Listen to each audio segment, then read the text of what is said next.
SuperTalk Mississippi media production. We'll pre-record on my count. 7, 6, 5, 4, 3, 2. Roll A, fade up on A.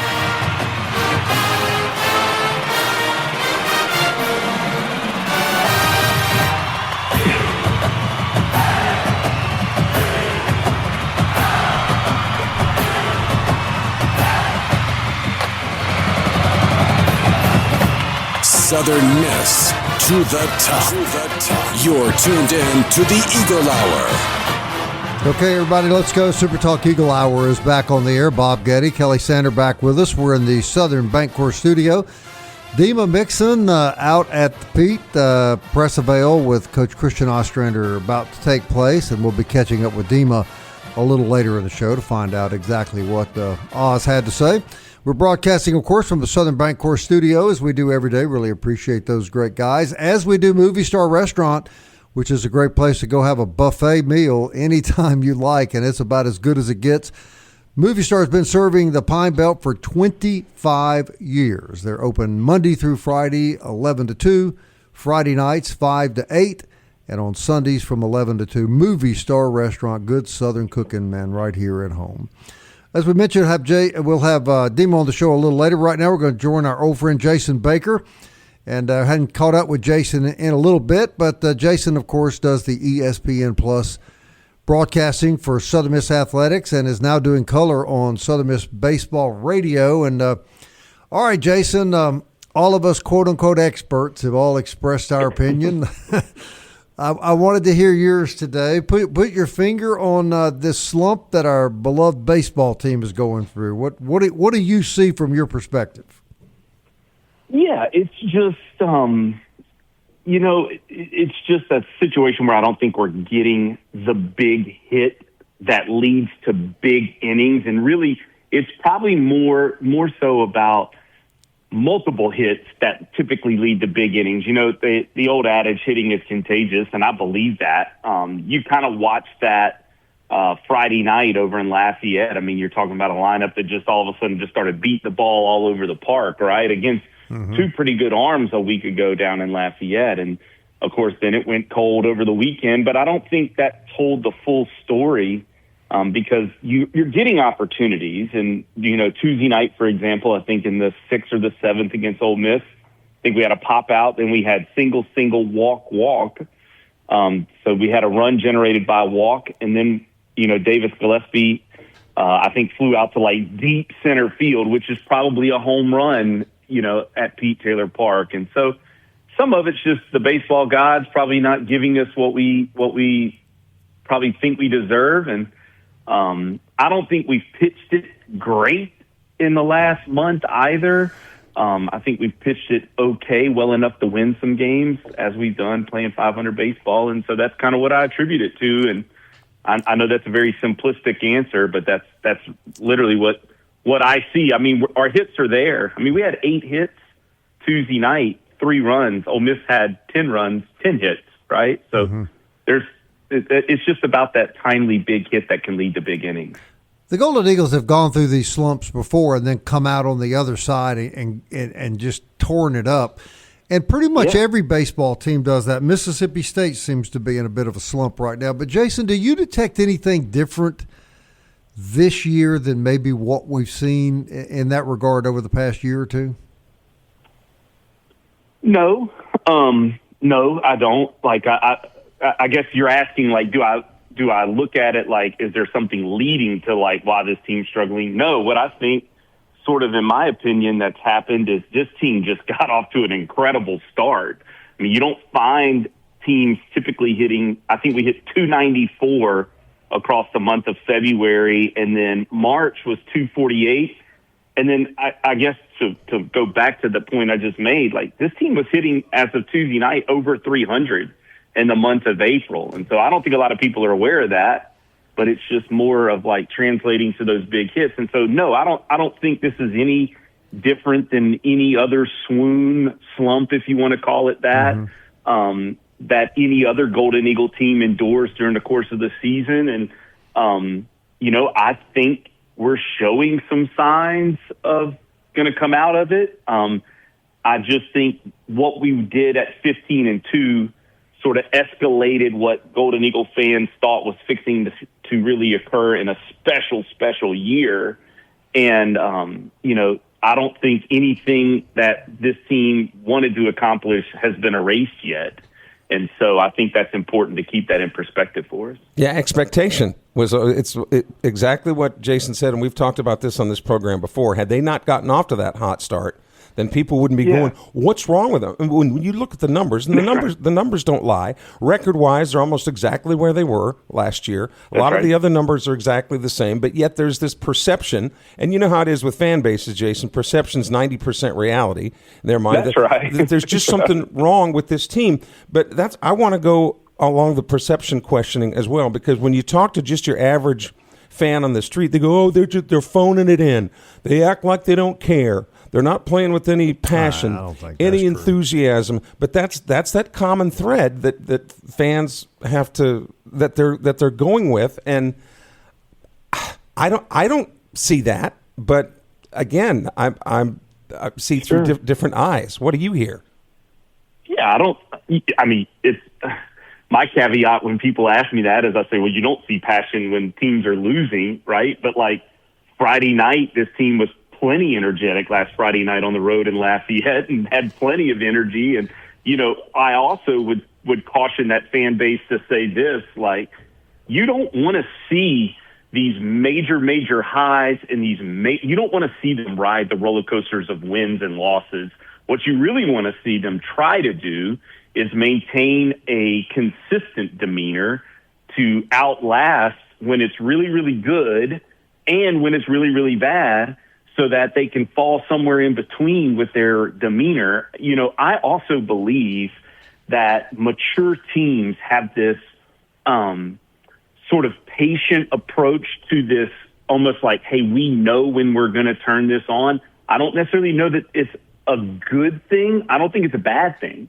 But right now in that swoon that this team is in, I think people would like to see them like, this demonstrative language. Well, what I think this team is exhibiting is just like, hey, man, we're showing up to the park every day and playing the game as it comes before us, right? Like, we can't get too high. You don't want to, what do they want to see? Like, them arguing amongst each other? Like, and there's none of that. And I think you speak to the maturity level, and I'll point this in this direction. When we get to late May and June, when we all know what kind of baseball we hope to be playing for, that maturity is going to show up because it's already done that. Look at Tucker Stockman. He's hitting below 200 on the year, but don't you trust Tucker Stockman in a pressure situation to get a hit? I do. He did it against Alabama a year ago. He's done it against Ole Miss in the bottom of the ninth already this season. So, like, when he's calm, you shouldn't put that as, he doesn't care, because every one of these dudes cares, certainly. But, like, it's too many games for us to ride these ups and downs and have these big, loud moments, if you will, of body language. I would rather see the consistency. And, that's how you win 40 games a year, is consistency. And that's what the model of this program's been. And, I get the performance doesn't relate to the consistency right now. But actually, if 500 level is our swoon, fellas, like, I think we got a pretty good baseball team, because, to their credit, and you can't erase what they did through 17 games, they were 15-2. So they showed you what they were capable of in the teeth of their schedule. Not a single Golden Eagle fan had that team 15-2, by the way, at the preseason start of the year. So to erase that and be like, this team's bad or we need to blow it up, I don't think that's fair. Yeah, I'm not concerned about the perceived lack of concern on part of the players. What I'm concerned about now, though, is the league is so congested and there's so much parity other than Coastal, at the top, is that if you stub your toe here or there, any team could go from a 2 or 3 seed down to a 7, 8, or a 9, and that changes the complexion of the tournament completely.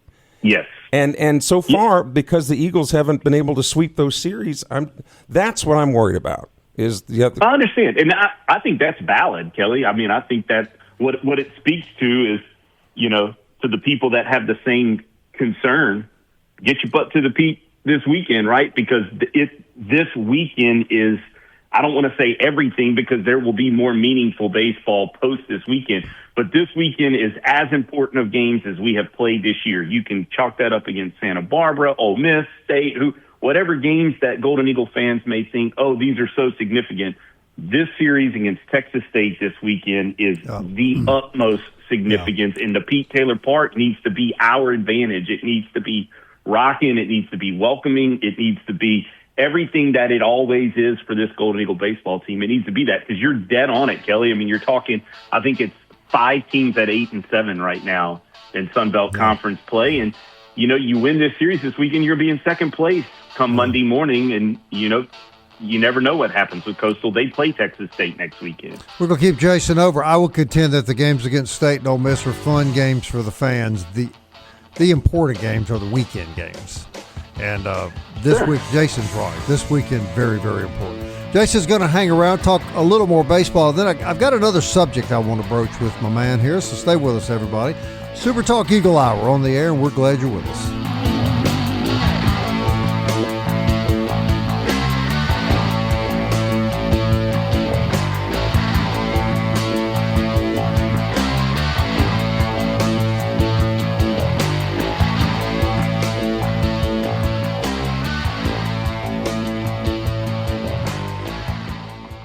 Big news from Robinson Electric Supply in Laurel. We've moved. You'll now find us directly behind our old building, right by Sawmill Animal Hospital. We're still your trusted electrical distributor, carrying everything from conduit to tape. And don't forget our full line of Milwaukee tools. Whether you're a contractor or a DIY pro, stop by the new Robinson Electric Supply at 1222 West 6th Street and see what's lighting up Laurel. Robinson Electric Supply. New location, same trusted service. You're tuned in to the Eagle Hour. The Eagle Hour. Southern Miss to the top. Welcome back, everybody. Super Talk Eagle Hour on the road tomorrow down in Purvis. Our buddies at Ramey Motors. Always enjoy that. This segment is sponsored by Eagle Tire West. That's where Matt Warren and his staff invite you to see them for premium Goodyear products, full auto and truck service. They're next to Smith Motor Company, Highway 98 West, Hattiesburg. Family operated since 1985. Goodyear Tires, full service, big Southern Miss supporters, and we sure appreciate all they do. As we do, Mo Babe and Yay Company, 2902 Hardy Street. Check out their Facebook page. Great place to stop before or after a Golden Eagle baseball game this weekend. Enjoy some delicious beignets and some hot coffees, and we think you'll like it. I'm guessing Jason Baker knows a thing or two about Matt Warren out at Eagle Tire. Yeah. Am I right about that, Jason? That's right, man. Yeah, I enjoyed covering him when he was here, and quality pitcher for the Golden Eagles that we could rely upon for sure. Right. I want to move on to another subject, but I do want to bring up this weekend series. Really good ball club coming in here, right? Texas State's not going to be a pushover. No, they're not. They kind of uniquely enough, right? Like, it's going to be the best pitching matchup versus the best hitting matchup.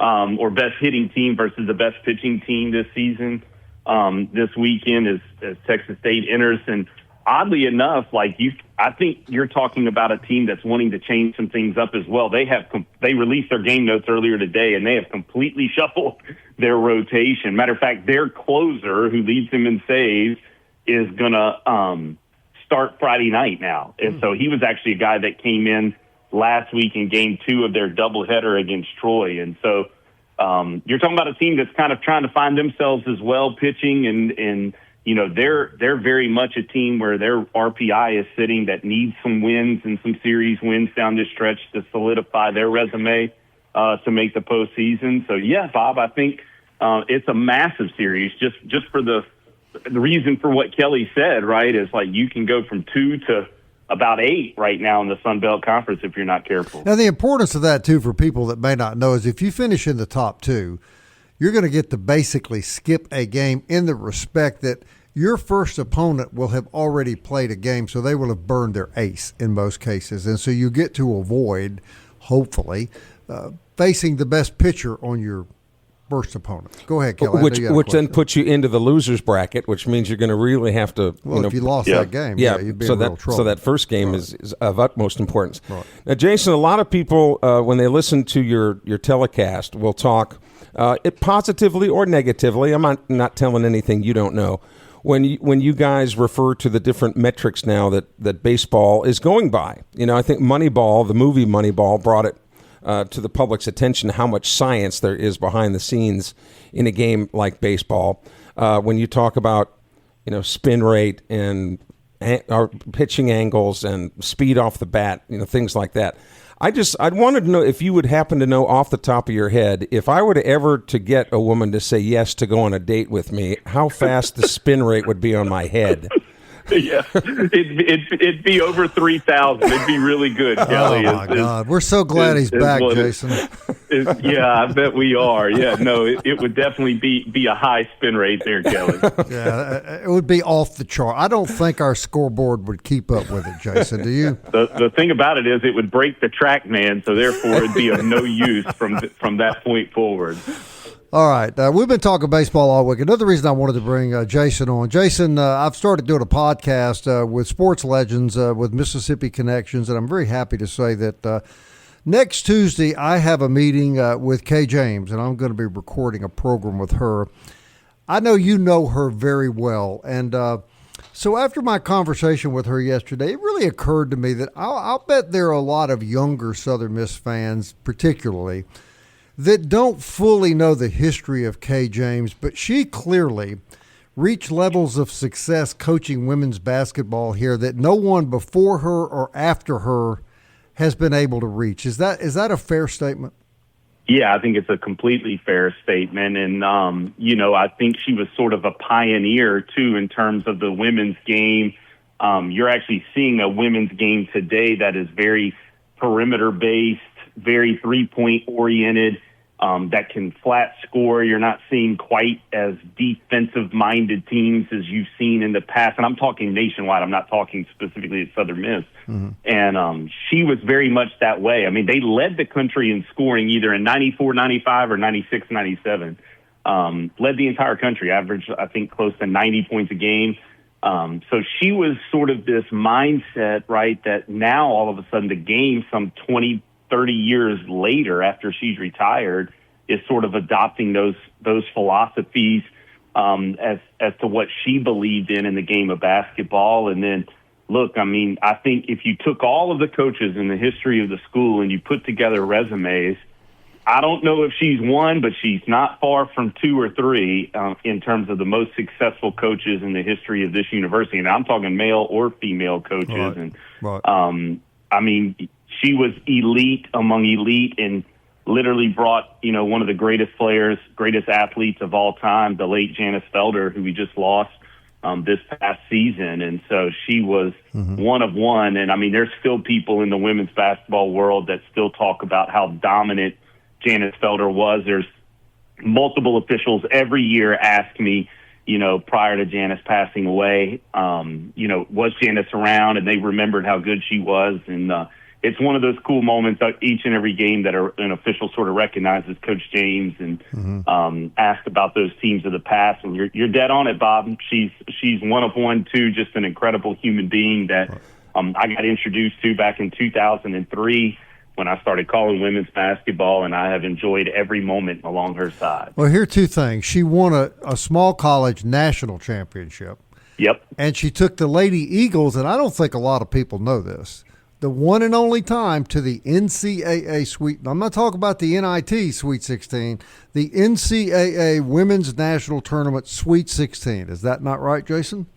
That's correct. Yeah, she ran up against quite possibly the greatest women's basketball team that, at least on paper, that's considered of all time with UConn. They had Rebecca Lobo, I believe Diana Taurasi was a freshman then on that team as a freshman point guard. And, of course, they were rolling back then, and it's still rolling today as UConn as they, I guess just got trounced in the Final Four. And so, there was a quote one time. I had a conversation with Gino Auriemma where he recalled that game and that matchup, and he said, look, as good as my team is, Janice Felder is the best player that played on that floor today. And so that sort of recognized just how talented that team was that Kay James had built here at Southern Miss. And, it seems like a long time ago, but believe it or not, I mean, it really wasn't that long ago that she had that program that deep in the NC2A tournament. To me, what was so unique about Kay James is when you take today's coaches, you think of them as, up in your face, even on the women's side, up in your face, loud, verbose, intense. I don't think I ever saw Kay James get loud, intense, upset, anything like that. I mean, her knowledge of the game was so thorough that any players that knew anything about basketball were merely impressed and respected how much she knew about the game, that she never had to raise her voice. She was just cut off of a different cloth almost than the coaches today. Jason? And you know this, Kelly, like I think composure for coaches is maybe one of the more underrated facets of coaching, right? Is the ability to keep composed, and especially in the world of basketball when everything is coming awry, right? Or it's intense because, a minute of basketball can last 35 minutes of real life, right? And so with fouls and, schemes and everything else, and that composure that Kelly speaks to, I love. I can totally see that. What I do love, though, is I've been given some stories of where in some practices or maybe behind a locker room door, there was most certainly a fire there that Kay possessed to be able to let those teams know what her expectations were. And it's kind of funny today as we call games, she'll look at me and say, I think Missy's going to give them one right now. I would, it's she still has that drive and that fire. And, guys, she was so successful here. Yeah, and with all due respect to all current generations, am I right about this, Jason? We got about a minute left, but Coach James came from an era of class. I mean, she was an intense, but a classy lady in every sense of the word. That's right, isn't it? Yeah, she dressed to the nines, still does, and I think she just put Southern Miss women's basketball on the map, and I think it was a national recognition type program, if you will, to where other coaches around the country respected so much the way she carried herself, not only herself, but also the way her teams carried themselves on the floor and the way this program was so successful. And so, completely agree, Bob. I think you'll enjoy those conversations. There's some cool stories, man. There's some stories where I think when Joy took off to Memphis and there was a thought, was Janice going to go with her or stay with Kay? And there's just some cool things that I think you'll unveil on that podcast, and I look forward to certainly to listening to it. Well, I look forward to spending the morning with her, and I always look forward to having you on the radio show, Jason. We really do appreciate you, buddy, and we'll have you back soon, okay? Yes, sir. Thanks, Bob. Appreciate you. All right. Jason Baker, everybody. A 3,000 spin rate, though? Is that possible? I think it's probably be closer to 4 with what you're talking about. Yes. I think it'd blow up that $1 million scoreboard. Yeah, the track man or whatever you're talking about.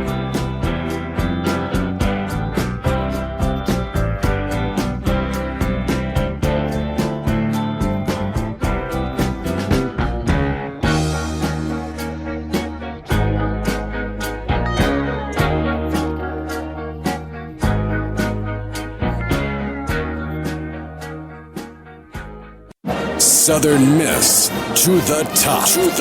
You're tuned in to the Eagle Hour.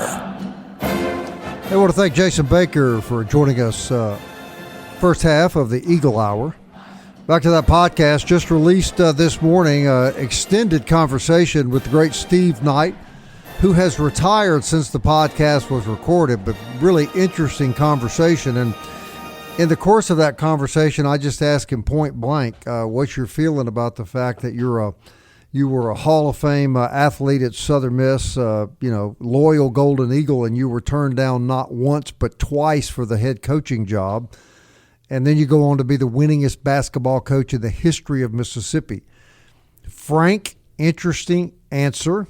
Go to Spotify or Apple Podcast and look up Legends with Bob Getty, and you'll hear exactly what he said. Boy, that is a great tease, as we call in this business. He was very, very frank. Because people were listening going, okay, Bob, well, what did he say? Well, I recorded a great conversation yesterday that'll be released in the next couple of weeks with Larry Fedora, and he was very, very honest about why he left coaching and why he will never go back to coaching. And I think people are going to be surprised, too, when he talks about how much he enjoyed coaching that 1 year in the USFL and what great young men those were and the reason he left that. And then next week, Kelly, here's a blast from the past. I've got a meeting and an extended interview set up with Tyrone Nix. You remember that name? Talk about a guy that's been turned down for coaching at Southern Miss a few times. Correct. Yeah. So these guys are fascinating. And by the way, your buddy Tim Floyd, you connected me with Tim Floyd. Well, let me tell you something. Tim Floyd is every bit the nice guy that you told me he was. Yeah. And if you'll hang on here a second, I'm gonna tell you why real quickly. Kelly's just gotten back, so this is my first opportunity to tell him this. Well, Tim Floyd, went to Oak Grove High School. His dad, was Lee Floyd, who has great Southern Miss coaching background. So, I mean, he's always been his sister, Sally Logan, still lives here, nieces and nephews. And I think he's making his home now down in the Poplarville, Picayune area. Mm-hmm. After coaching Iowa State, he, started the New Orleans Privateers, then the Iowa State Cyclones, then the Chicago Bulls, the Charlotte Hornets. I mean. Well, he connected me this week with John Brady. You may not know who that is. He was the coach at LSU. For 10 years, took him to the Final Four a couple of times. 2 times SEC Coach of the Year, 1 time Sun Belt Coach of the Year, coached at Arkansas State as well. So, Tim Floyd is an extraordinarily nice man. Boy, Bob, you're hanging out with all the big money folks now. Elfed. We know Elfed is sitting on some dough. And you know what he was doing yesterday when I called him? Let me guess. He was sipping on a margarita in Destin, overlooking the water. He was fixing his dishwasher in his kitchen. What? That's what I said. He could buy Maytag, the whole company. I said, no. You're Larry Fedora. You're not fixing a dish. Oh, yeah. I know how to do this kind of stuff, and I could replace the water pump and just save a lot of money. You guys talk about me being tight. Now I thought that was a little shocking, but great conversations, and I'm thoroughly enjoying it. All right, DBAT sponsors this segment of the program. They're located down on Hardy Street, of course, and that's a state-of-the-art baseball, softball training facility. Kelly, I don't think people understand how unusual it is to have a facility that sophisticated here in town, do they? And not just the facility, but how it's run. I mean, it's always meticulously clean. When you've got people coming in and out of there, COVID, if nothing else, made us aware that things can happen. It's always clean. Always comfortable in the temperature settings. You don't have to worry about the heat of the summer, the rain of the spring, the cold of the wintertime, man. It's always the perfect temperature at DBAT. Hey, our good friends at Forest Health remind you that the keeping up with your health is very important. Be sure you get an annual physical. Be sure your health is as good as it can be. And here's where we're lucky again. Forest Health is right here in our community with expert medical care closer to home, foresthealth.org. And how really fortunate we are to have such a sophisticated medical facility here in Hattiesburg. Actually, they got a hold of me, Bob, Monday. Next Monday I'm going in. Where do they go? Have my physical. Oh, are you? Yeah. Maybe we should carry that live. That could be really unusual. Well, they asked me, what's my birth date? I said, I'm a big boy. I was born the 6th, 7th, and 8th of June. Yes, I believe that. We talked with Jason Baker a little while ago about how congested the Sun Belt is right now in baseball standings, other than Coastal Carolina. When you look at the standings now as they are, Bob, as we mentioned, Coastal Carolina out front, 13-2. All right, Texas State coming in here this weekend. They're in second place all alone at 9-6. All right, now remember that record of 9-6. Right behind Texas State comes the Eagles at 8-7, then South Al at 8-7, who is the opponent next weekend, then ULM at 8-7, Troy 8-7 or 9-7. No, 8-7. Troy at 8-7. Marshall at 8-7. Then just behind it at 7-8, you got Arkansas State, who would get a tiebreaker against Southern Miss. Georgia State, who the Eagles don't play this year, at 7-8, and then you've got Louisiana and James Madison at 6-9, just 2 games behind Southern Miss. So don't think that we're trying to say these things for ratings or anything like this, or trying to embellish the situation. The standings are so crammed in the Sun Belt right now. If you crap the bed, In any weekend, I mean, you could go from. Well, I'm going to say this. The next 2 weekends are going to tell a lot about where Southern Miss ends up at Montgomery.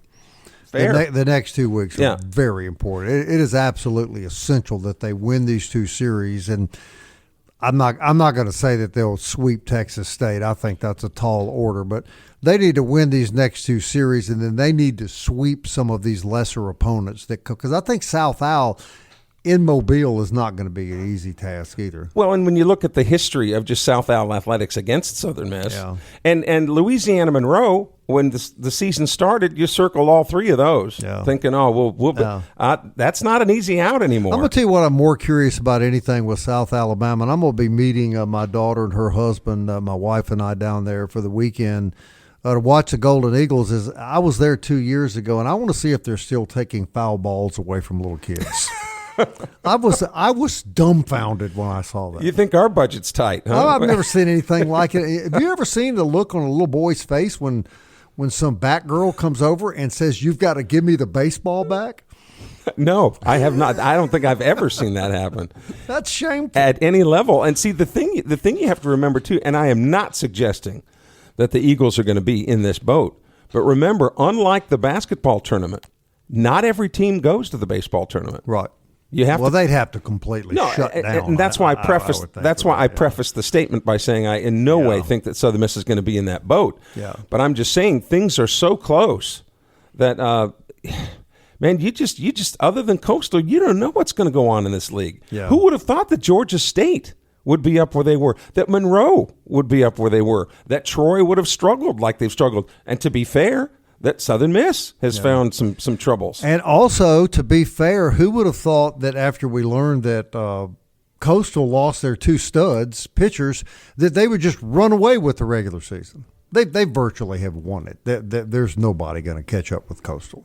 They did make truly a scheduling mistake this year in that Coastal didn't have to play Troy or Southern Miss. Yeah, that's ridiculous. Yeah, and that's got to change. That seems to be a simple fix to me. Mm-hmm. But it is what it is. You can't do anything about it now. And at the tournament, you're going to have to face whoever it is the way it stacks up. Big Saturday, though, on the campus, Kelly, because you got spring football, I think, right around noon. I should have known the time, but I think around noon. And then they moved baseball back to 3 so that people that choose to do that can go to spring football and then come over to the baseball. And it looks like the weatherman's going to cooperate, too, because cooler temperatures this weekend, too. So it's really going to be springtime rather than early summer. I will say, I'll go back to my spent some time yesterday with Larry Fedora, and I brought up, obviously, Southern Miss football in our conversation, and he's convinced the right man's got the job here, but he issued a warning.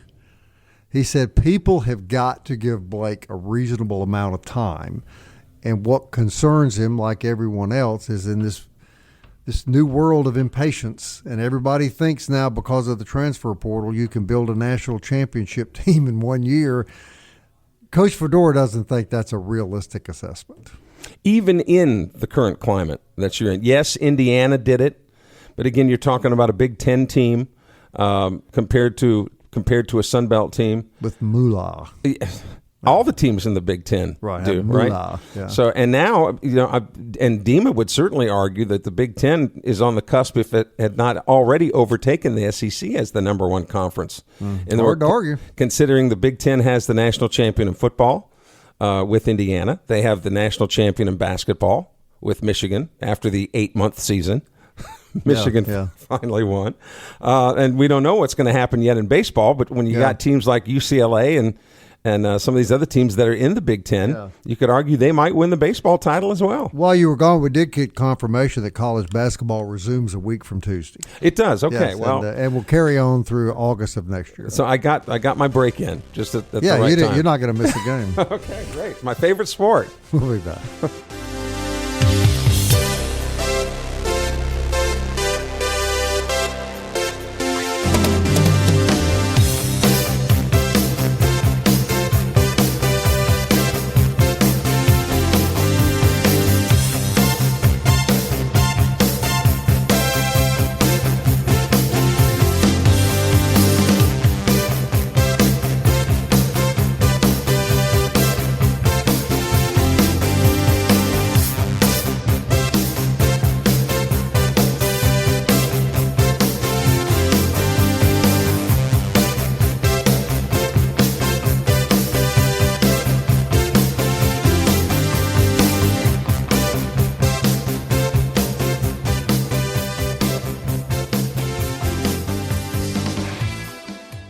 Big news from Robinson Electric Supply in Laurel. We've moved. You'll now find us directly behind our old building, right by Sawmill Animal Hospital. We're still your trusted electrical distributor, carrying everything from conduit to tape. And don't forget our full line of Milwaukee tools. Whether you're a contractor or a DIY pro, stop by the new Robinson Electric Supply at 1222 West 6th Street and see what's lighting up Laurel. Robinson Electric Supply. New location, same trusted service. The Eagle Hour. Southern Miss to the top. This segment of the Eagle Hour brought to you by Jewel Masters. Jewel Masters, Marty and Cindy Vick have been your proprietors for, as long as I can remember. And at least for the next couple of years, I ought to be able to remember most things.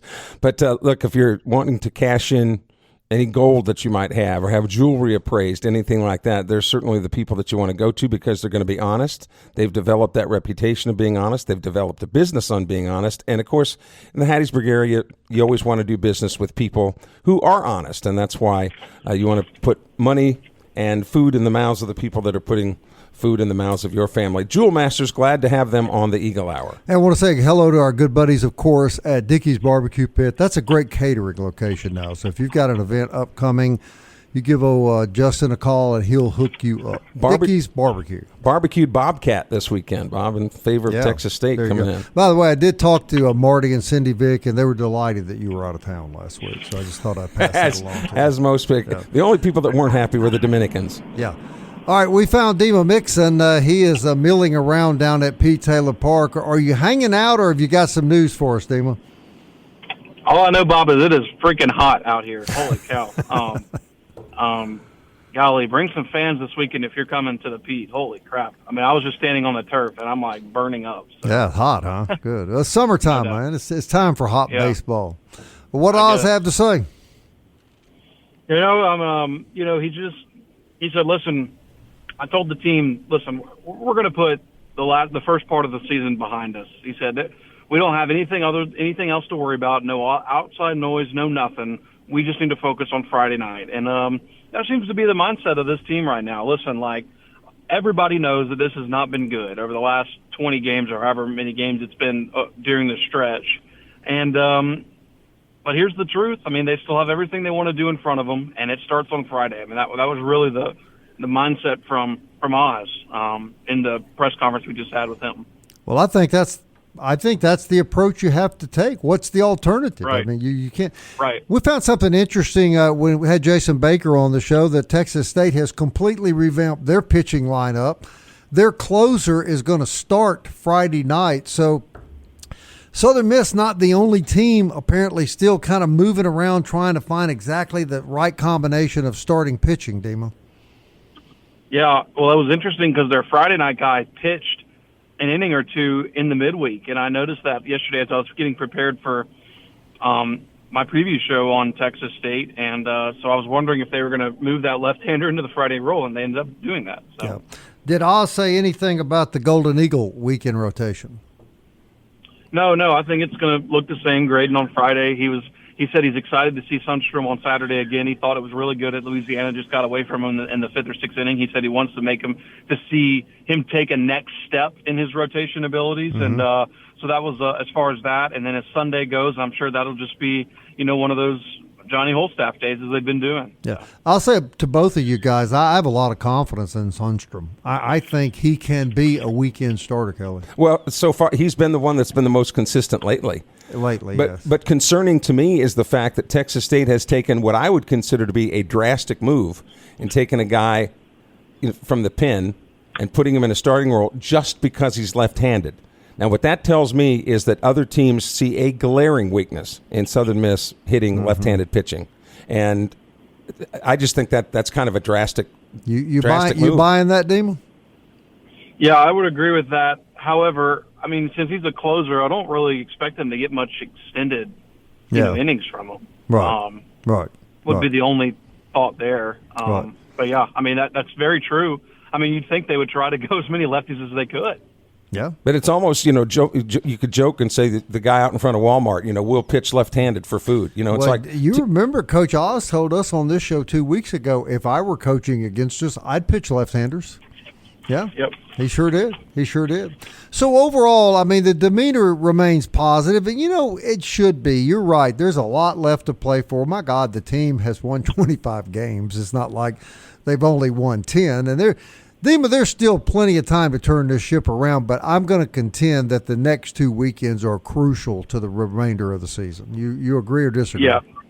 I agree. I labeled this weekend against Texas State as a fork in the road. It's almost like the team has got to decide what kind of team they're going to be. Are you going to be the team that, kind of lacklusters your way through your conference slate, or are you going to show some dominance? And this weekend, I think they have the chance to show some dominance, and I think they need to, not only for their conference standings, but also just for some mental confidence in this group. Confidence is a big deal in baseball. It really is. I mean, for example, if Texas State comes out and, let's just say, takes like a 3-0 lead in the first inning, what is the confidence of the team going to be? Yeah. What is the confidence of the fan base going to be? That's questions that are very important right now. And here's something that I found interesting, too. We have some connections with some of the assistant coaches on Texas State and invited them to be on the Eagle Hour this week. And they were very frank with us. They said, normally would love to do it, but Boss Man says, not this week, not against Southern Miss. No. Yeah. Well, it's a big weekend. There's no question. All right, Dean, but you said it's hot out there. Run a few laps around the Pete before you call it a day. Can you do that for us? Well, no. I'm going to take that as a no, Dima. All right. Thank you, buddy. Dima back in the studio with us tomorrow. Really appreciate everybody. Actually, we're going to be at Ramey's. That's exactly right. We're going to be at Ramey's down in Purvis, where the greatest baseball player in the history of Purvis High School will join us, Dakota Baker. Just ask him. Just ask him. Hey, don't forget about the podcast. You can catch it on Apple, Audible, Spotify, Stitcher, TuneIn, YouTube, Alexa, or Siri will play the SuperTalk Eagle Hour for you. Thank you for listening, everybody. Southern Miss. To the top. To the sea. Fly like an eagle. Let my spirit carry me. I want to fly like an eagle till I'm free.